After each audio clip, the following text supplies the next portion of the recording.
Gotta go back and keep smashing. Reality smash. Yeah, hardly seemed like a real game I here. just blew out people's eardrums. I'm Yeah. sorry about that, guys. Sorry, y'all. It's okay. Might I be drop fam. this mic about 3 times per week. Oh, okay. Yeah, so that's okay. That might be why I'm coming in a little quieter. Oh, yeah. Oh, You and we're booked it? coming in live with Red White Prison versus Shardless Bug. How did we miss this on the first rotation? I'm not sure, because we This is- didn't have decks yet. Oh, fair enough then. All right. Might be over voltage. I'm sure you just got your eardrums blown out. That's why you're spamming the panic basket. Jtron asking a good question. That's a good point. We're really digging down to the real questions here at Card No, Kingdom. fully correct. Yeah, Mike Kiesel, known in some circles as Greedy Mike. You may have seen that on camera, keeping. All right. Well, Cornejo asking Mike deep off screen the deep questions. So it looks like Scott is holding a hand with Force Will, True Name, a bunch of lands, and Sylvan Library. He's also got a Wasteland in there, just kind of hanging out with the rest of his lands. Yeah, pair of fetch lands means that Sylvan Library is going to generate a lot of additional cards for Scott here, as we, with bated breath, figure out what Elston's deck does. Yeah, you know, I'm going to see some cards and not expect them. That's my guess. Yeah. So I'm going to guess, I think I saw Chromox in there, but I'm not 100%. So my intuition, if someone came up to me and said, I'm playing Red White Prison, Yep. I'm going to expect Suppression Field. Yes. I'm going to expect my lands to get destroyed in some way. Yes. And that's the lead. Yeah. Blood Moon would be natural, So- although it doesn't work well with Flagstones of Trocaire. And we'll find out in just a minute, I suppose. I'm going to guess that he's going to have a copy of a Johnny Vengeant. That is my favorite red-white prison card. There's nothing quite like playing a Johnny Vengeant while you have something like a World Queller in play. That's a combo, is actually what it is. You're not wrong. So we're going to start with Sensei's Divining Top off of Plains, Yeah. and Elston's going to send the turn back. Sensei's Divining Top, great start. Absolutely. Scott's going to draw what looks like a Shardless Agent. So he's got a couple different options as to what he can pitch. Got a lot of room to maneuver with all these fetch lands and this card selection with Sylvan Library. Also, it's going to pass it. Draw node. Yeah, he's got a copy of Stoneforge Mystic in hand, so I imagine he's going to be deploying that this turn, and that's why I did not want to tap on upkeep. That makes sense. Sometimes you want to top to generate some value, but also if you're going to curve out that turn, why generate value? So Scott's got to decide here. He's definitely forcing, but he's not sure what he wants to pitch. I think that the answer, depending on what he sees last game, is either going to be True Name or Shardless. I'm not sure which one of the two it is. True Name might just be impossible for Elston to deal with, but also it might be very easy for Elston to deal with, in which case the extra value that you generate from True Name, or from Shardless Agent Cascading is going to be what you want to keep. It looks like Shardless is going to hit the bin. Yeah, makes sense. I think that on the red-white prison side, the only cards that really interact with that favorably is something like, there's not a lot of untargeted removal, like Wing Shards is a good example. Yeah. Council's Judgment is my favorite. That's a big one, yeah. There's also, of course, Global Sweepers, and it's quite possible that this red-white deck has some sweepers. It might also have some permanent taxing effects, and if that's the case, something like a Tabernacle or a Magus of the Tabernacle, that could also attack True Name in axes that True Name is not protected from by having protection from the opponent. Definitely. Scott having no blue sources just as of yet means that maybe he doesn't want to commit to fetching up double island. That might be one of his, looks like if he's going to fetch up, he's going to any blue at all, he's going to have double blue. Yeah, he's probably playing around, my guess is Blood Moon, and that's Yeah, why he's makes sense. fetching up these basics now, so that if it comes down, he's not going to be as punished or as hurt. Yeah. But that can't be all of his decision because I think it's way easier to cast the Shardless Agent versus, Oh, True Name? yeah, exactly. That's actually a very good point. I didn't think about the axes that way. If he's afraid of Blood Moon, I would actually pitch the True Name Nemesis as it requires double blue.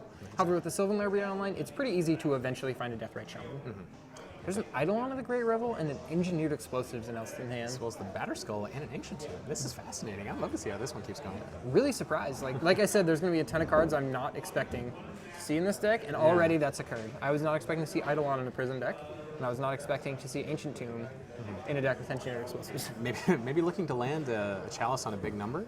It's quite possible. I mean, Chalice on 1 is very punishing for every format. Looks like Elston's going to shock himself. He's going to go ahead and Sorcery Speed top here. Interesting. He wants to keep both of his color sources up so he can get that Engineered Explosives onto the field.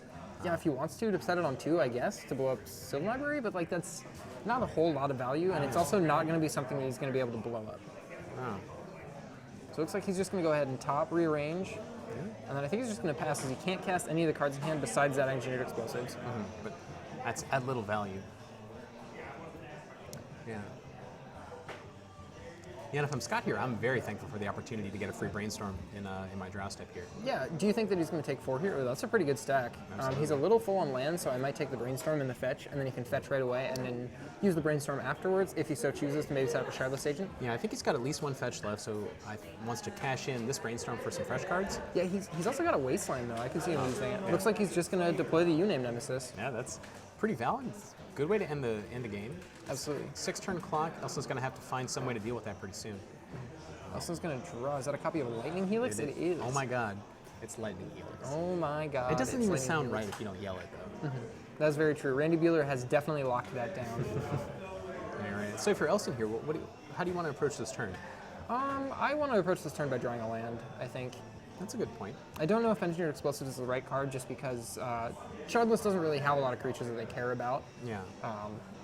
As we obviously see, there's a True Name Nemesis, but Elson did not know that at the time. But I also think that the instant speed, or the sorcery speed activation at top might have been unnecessary. Yeah, cashing it in for a fresh card here means Yeah, looks like he finds himself a plateau. Oh, Plateau's right now. So do you think he's just going to go ahead and deploy that Batterskull? I think it makes the most sense. It doesn't really erase the True Name Nemesis, but it does prevent it from attacking effectively. Yeah, it gains you 3 life a turn rather than 4-point life swing. Yeah, exactly. Or 8-point life swing. Yeah. We'll fall to 16 as a result of casting that, and now Scott's got to find a way to race the 4/4 lifelinker. Well, he could block it with True Name until he finds an answer for it. Yeah, safe. Yeah, no germ token in the stack here on the side. But fortunately, Scott's got his own germ token. Yes, he came prepared. Elston does. That's what I like to see. Oof. On top, it looks like 3 lands, so I imagine he's just going to crack his fetch, get these off the table. Yeah, we'll be able to draw 1 to go with the one currently in his hand. No real reason to cast his Brainstorm either here or later. Maybe not even for taking extra 4 here. He's under no real threat. I might just want to guarantee that second fetch land as well. Yeah, I could definitely get behind that. Looks like he's going to fetch his 3rd basic, though. So rude. I imagine that's a trifecta. Yeah. Now pretty well protected from Blood Moon. Yeah, the only thing he can't really cast is True Name Nemesis. Oh, that's right. Perfect. We have the controller, we have the technology to bring up cards. We can do it. Should we read any cards that we don't know what they do? But that doesn't happen very often in Legacy for me. Whoop. Just kidding. Open up the Microsoft Store real quick. That's right. We want to buy. I mean, if I'm Elson here, I might want to buy. What would you want to buy from the Microsoft Store to go into this board? I'd probably want a Nahiri. Maybe I'll try. Actually, Johnny Venture does seem pretty good. Yeah. I'm still right behind World Queller. That is my favorite red-white stacks card. Yeah, can we look that up really quick? Yes. Yes. Yes. Look at the value. Oh my god, that's so good. What's really nice is you can name a card type that you don't have in play. And they do. Yes, and then it's just like Smokestack. Then you get them. It's as simple as that. All right. Scott fetches and does deploy that Brainstorm as well. Looks like we're going to see Sensei's Divining Top come down. Elson's Yeah. going to take another 2. I'm a little surprised as how he's aggressively using this Ancient Tomb when he's just got a ton of untapped lands. Like, I guess he can deploy the Idol on this turn, and so he wanted the double red. Yeah, is able to do that. Does have that Lightning Helix as well to kind of offset that life, that assault on his life total. Absolutely. Is well about to gain an additional 4 as Scott did attack a little Well, he's going aggressively. to gain 1, I believe. I think is what's going to happen. When your opponent attacks with True Name and you don't get to block them and you lifelink them, you gain 1. They take 4. It's probably more worth it for Scott to just not attack, as force fielding the Batterskull seems a little bit more effective. Maybe looking to take advantage of this Abrupt Decay. Yeah, I was thinking that too, but just Abrupt Decaying a Germ, especially in these long, grindy matchups, just doesn't feel right. It's a little sad. I mean, he is flush with card advantage on the back of that Sylvan Library, the fetch lands. Yeah, but he's turning that card advantage into tempo and then not really being able to profit off the tempo. He gets to swing with the True Name Nemesis, and actually we'll be able to use that Wasteland quite effectively on either this Plateau or this Ancient Tomb. Very good point. So it looks like we're going to see a Lightning Helix. Is that going To the upstairs? Nugget. Ooh, receive 3 damage. Sorcery speed, get Good you. sir. And Batterskull is going to make you taste the rainbow. Looks like Germ is going to get Abrupt Decayed.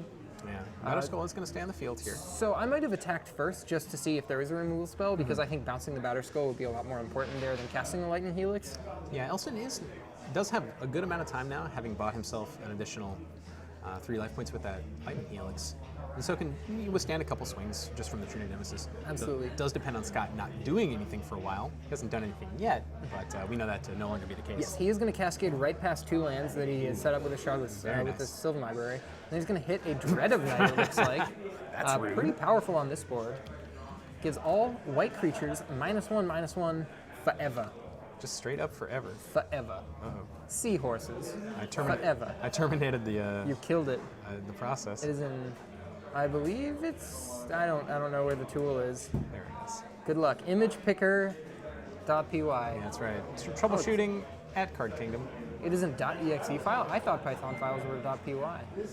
No, that would be a .playa file. Okay, all right. We're going to see the top get spun, draws a card. And now Dread Knight going to completely block off any irritating white creatures, things like Dahlia. I'm not sure what else this red white deck could be participating with. Having World Queller. bringing it down to a 3/3 means that it can't safely attack into a True Nemesis. Well, the praying gem is that that's black, the case. not white, so. What is what? Oh, World Queller, correct. World yes. Queller. Sorry. Yeah, I see. I wasn't thinking. That's okay. There's a Chalice of the Void in hand for Elston, as well as an Eidolon, and I can't tell what that land is. Is that a land? I don't think that's a land. I did see that he spun top for it, so I imagine it was a land, but maybe that is incorrect. I think that is Lavaborn Muse. The red one? I think it's Lavaborn I don't know Muse. what that card does. That's I know okay. what the white I one think does. We're going to find out as soon as Elson draws the second land. We Or could also fourth land. type it in here, just No, like this. No, I don't want to be wrong. But you haven't committed to anything yet, so you can just say you were right all along. Exactly. That's correct. Yes. You see me. Yeah. So it looks like Chalice on one is deployed. Chalice is a deck that's pretty good versus Chalice of the Void. Scott finds a second copy of True Nemesis, and I imagine he's just going to be deploying that. Yeah, that is pretty good. And now Elson does need to quit messing around and get something on the board that interacts Absolutely. with creatures. Okay, Scott has given him a window to resolve something as wild as an Ensnaring Bridge, but he's gonna need to find a land, which we know that is not. That's that top. I would like to see a Magus of the Tabernacle followed up by an Armageddon. That's the Yes. dream. Yes, please. I'll have one. I'll have one Tabernacle. One tab, yes. Looks like we're going to see 4-2. Is this going to be an Eidolon? Looks like the Eidolon is coming down a Super little aggressive late. here. As Yeah. Scott just has 6 points of unblockability coming in. Yeah, Elson not even able to use the Swords to Plowshares on his own Eidolon for so many reasons, least of which that it would be lethal itself. Yes. Also Chalice of the Void. It would be double lethal. Yeah. He would lose life by doing that, as well as a card. That's right. But it looks like the whole squad is turning sideways, and Elston's just going to go ahead and pick up his cards. Swing Fray means that that's going to wrap things up. Oh, there's also a Force of Will in Scott's hand, as well as enough mana to cast. Are you going to search Lavaborn Muse yet, so I can know what it does? Yes. Yeah. That's what I like to see. I just want to see what it is. Lavaborn Muse. Oh, Obviously, I want the Legions version. I wanted the dual decks Sorin versus Tibble. I'm pretty sure that was a Lavaborn Muse in his hand. Each opponent's upkeep, if they have 2 or fewer cards in hand, it deals 3 of them. So it's kind of like the rack. That's right, yeah. The Muses all had some generic effect in someone's upkeep that was probably bad. Yeah. Windborn Muse was combat step, though. Oh, that's true. Yeah, and Greyborn Muse was in your own upkeep. Yeah. And Seaborn Muse was your end taps. Okay, so everything I just said was incorrect. Everything you said was wrong. Yeah, I was pretty much stone cold wrong on that one. Yeah, well, we're going to go ahead and head on back to the booth here. Chris Cornejo has left us, so we're But you know what? We're adults. We're We here have the fending for technology. ourselves. Yeah, we've got the tempo advantage, and we're back in the booth. Josh, that was two rounds. No, 2 matches. 2 matches in 40 minutes, 30 minutes, something like that. I think that might be a new record, Yeah, a new world record. I could believe it. Normally we have quite a bit more miracles in the room, I feel, Absolutely. and I think that might Yeah. impact it. I do know that there are some people playing miracles. I did see Greg with Counterbalance and